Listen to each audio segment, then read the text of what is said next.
Visayas at Mindanao po. Exactly. SMR doon dahil maliit doon. Pero dito sa Luzon, mula Pangasinan hanggang Batangas, 70% ng GDP natin dyan nangyayari, malalaking nuclear plant ang ating kailangan. Pero kung pipilit nila yung SMR dito sa Luzon, okay na yan kaysa wala.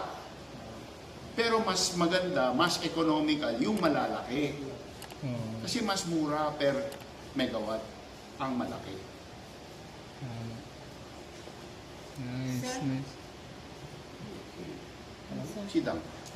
Wala pa rin. Bakit naman? Falcon. Ha? Sir,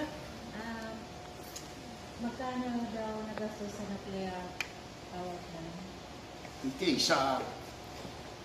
let's say nabayaran na yung kapital.